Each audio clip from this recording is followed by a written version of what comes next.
In this vlog I will share some knowledge with you about how to do behavioral change. If you are a soft skill trainer or if you now and then want to refresh yourself, this vlog is made for you because I'm going to explain you how behavior change in the classroom works and how you can apply the guiding principles from this knowledge to a training design in your classroom. Well, we know a lot about that from social psychology, especially Albert Bandura, a profound scientist, a prominent scientist. He did a lot of research about it, first with children and later with adults, and he found, especially with children, there's a lot of copy and paste, you could say, if I put it in a simple way. But for adults, it's a little bit more complicated. It needs more focus and more design. So what we need, if adults need to learn about behavior or improve their behavior, need to learn social skills, we need first to show them a model, a good example. We need to explain to them the steps, and it should be easy steps that are easy to memorize, and we need to provide practice for them so they can rehearse and reproduce the behavior they are learning or just learned. So first, when your participants are in a soft skill training, you need to show them examples of so-called good or effective behavior. How does it look like? Well, sometimes you can find movies with very good examples, maybe parts of TV programs, and if you cannot find it, maybe you can create your own demo and show them how it looks like when you give feedback in an appropriate way or when you are assertive without damaging the relationship, etc., etc. So people get examples how it looks like. Also, you can use some very simple small exercises for that. For example, if you're in a training about good listening, deep listening, you bring the group in pairs, and there's an A and there's a B. And the B person is going to share something about a topic he really likes to talk about.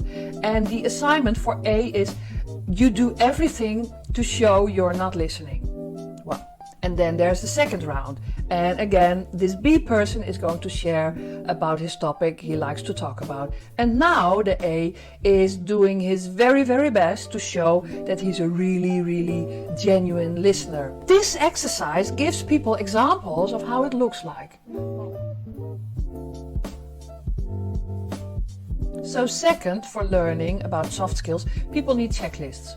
They need to have short checklists so they can memorize the step and it's easy for them to repeat it. So if you've done, for example, this listening exercise I just mentioned, it's very logic that you after that sit together with a group and find out and collect what are the behaviors of a good listener. How does it look like? What do you do? And so you can list all the small steps, how to recognize, how to be supportive for you if you practice your effective listening skills. It has to do with exercising, it has to do with helping people how to reproduce this new behavior they are learning first in the classroom and later outside classroom situations. So I always like this part in preparing a training because you can use a lot of creativity in how to design this part of the training. How are we going to practice? Are we going to practice in small groups, maybe in pairs first? This is a way to keep it really safe and kind of easy, accessible. And maybe we just try it in what we call a carousel. A carousel is a very light-footed way to practice behavior. So there's one client in the middle and all of us as participants, we try some ways to deal with the objections of the client. And what's nice about this way of practicing is that people also learn from each other. They see new approaches, new ways to deal with objections. Of course, in this part of the training, it's very, very useful to also use the role play, to use real life situations of the students, of your participants, and you practice. No matter what kind of exercise you choose, what's important for you is to see what is really helpful for this these people, how can they see that the small steps they make, and this is how we learn. It's all in small steps, and as a trainer you always try to encourage, even though the steps sometimes may be small, but you encourage. Yes, that's how you create a setting where people can learn. I will share some classical pitfalls trainers easily can encounter when they use role play in the training. So, hope to see you next time.